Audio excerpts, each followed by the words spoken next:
Okay everyone, Wednesday's video on Celtic AM and we're back into the daily roundup. We took a little bit of a different look yesterday, Odin Thiago homed in on the away allocation debate in Scottish football.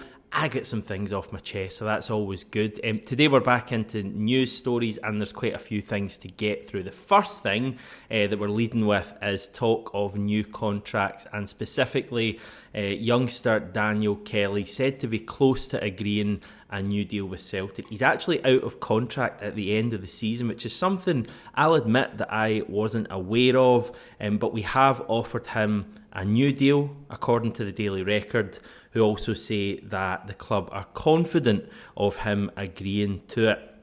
Also an update on Irish pair Liam Scales and Rocco Vata. Both are said to have offers on the table, but neither player is any closer to an agreement at this stage. So not really an update actually when I come to think of it. But those are the three players to keep an eye on with regards to new contract announcements. I'm interested to see what the plan is for Daniel Kelly going forward. He's obviously come in and played a little bit. He's not played a huge amount of football for the first team.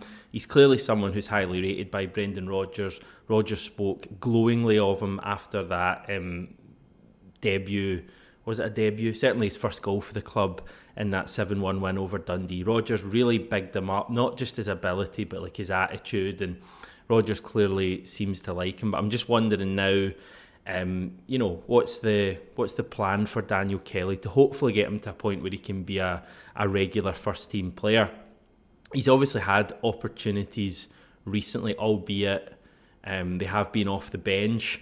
I'm interested to see if he still gets the same kind of opportunities when Rail Hatate and Callum McGregor return to the team. Like next season, is he a guy who maybe can be our fourth or fifth choice centre mid and play 10, 15, 20 matches next season? I think that's a big question. I would hope so. If not, I would hope that the club would get him out on loan to another Scottish Premiership team, because he's clearly a talent and he needs to play next season. And for me, he's shown enough already to say that he needs to play at a higher level than the Lowland League. So that's what I want to see from the club next season. Obviously, it's really good news if we're able to get him signed up to a new contract, because we've lost far too many talented youngsters in recent years. And he's said to have had interest, I think, from a couple of teams in Germany, big teams as well. I think Leipzig were one of them. Interest from south of the border, of course, as well, in Kelly. So he's clearly a talent. I've liked what he's done so far. He's not been spectacular, but, he's certainly fitted in nicely. But what's the next plan, or what is the plan for the next, steps for him for the rest of the season, but more into next season as well? But yeah, Kelly said to be close to signing a new deal with Celtic. No real update on Liam Scales and Rocco Vata at this stage. Okay, Steve Clarke has named his Scotland squad for upcoming matches, both friendlies against Netherlands and Northern Ireland. Anthony Ralston and Greg Taylor are in there. No Callum McGregor, which is hardly a surprise given his fitness situation at the moment. In other international news, let me get this right, Alistair Johnston is in for Canada. Matt O'Reilly is out, or not in, for Denmark, although I believe that he's still, held in high regard there, and there are still hopes that he could be in their squad for the Euros. Luis Palma in for Honduras as well. They're playing Costa Rica in a pretty important Copa America qualifier. Why is that news at all? Well, Palma's actually injured right now, which I'll admit is something, again, I have missed. I'm missing a lot of things these days. I believe this was just announced yesterday. It might even have been a training injury. Palma expected to miss this weekend's game against St Johnstone. However, the injury clearly isn't a bad one, because he's been called up for Honduras for the international break. Their FA General Manager quoted as saying, Luis Palma has a minor injury that has been worked on with the national team doctor in conjunction with the Celtic doctor. We are positive that Luis will be able to be there for this important match against Costa Rica. He does have a small injury, but it is nothing serious and he can recover in the coming days. Another player looking for football during the international break, or frankly just any football right now, is Gustav Lagerbielke. He's hopeful of being called up for Sweden during the break. I don't believe their squad has been announced yet. However, Lagerbielke has actually been speaking to Swedish outlet Sportbladet about his time at Celtic so far, and I think there's some interesting wee things to touch on here.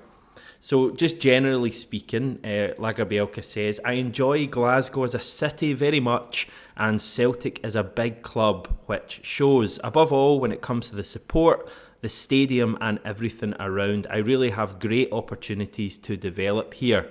I have good teammates and feel that I have their trust, and it's been a learning time here where I feel like I've developed. The only thing missing is playing time. Right now, I feel like I'm really in the shape of my life. I am significantly stronger and faster than ever, and also mentally, for a long time, I have worked up a stable foundation that provides security.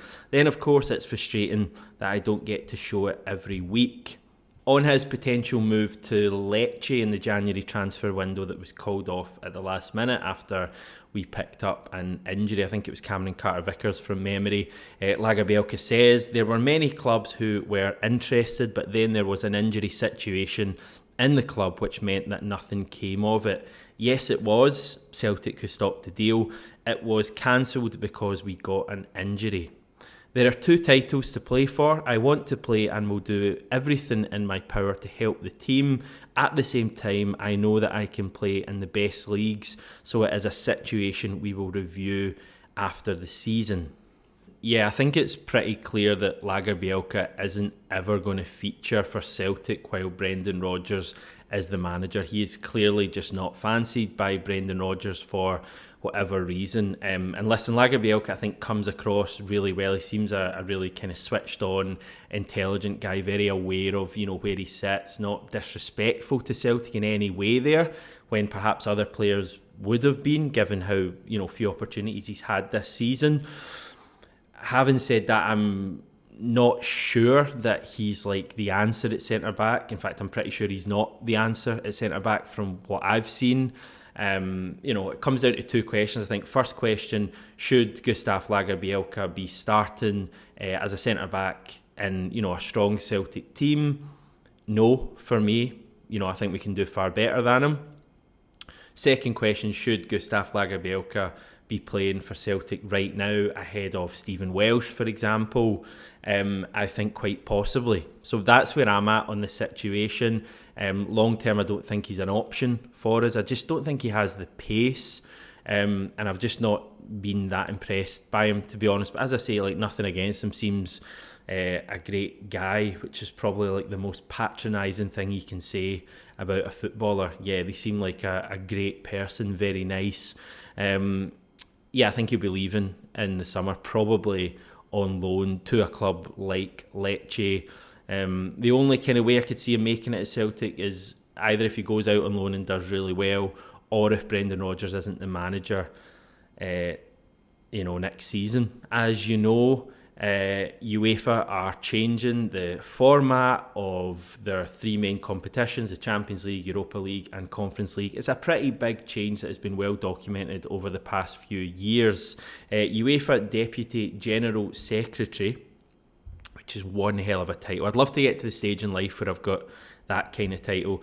Giorgio Marchetti has said that next year's main Champions League draw may take up 3 or 4 hours and involve nearly 900 balls if UEFA don't work out a new way of doing things. So we have that to look forward to, or maybe not. A reminder that Celtic will be in the new Champions League if we manage to win the Premiership this season. If we don't and finish second, we'll be in Champions League qualifying 3rd round, I believe, but the league route, so up against some potentially challenging teams.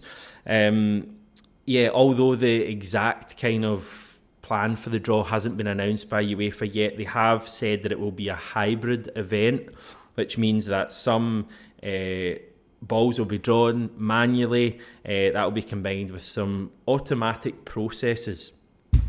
Yeah, me neither. I'm sure nothing will go wrong there. They certainly don't have a history for mucking up draws and that kind of thing. So yeah, that's one to keep an eye on. Obviously, if we're in the Europa League, it'll be a similar process. So we are going to be in this new format for whatever reason next year. Unless we miss out on all three competitions, I don't think that's possible. I think at the very least we're guaranteed Conference League, possibly even Europa League. But again, that's probably away from people's minds at the moment. Listen, that's the roundup for today, everyone. A few stories covered there. Plenty more to discuss tomorrow when Stevie will be on with me for a little natter.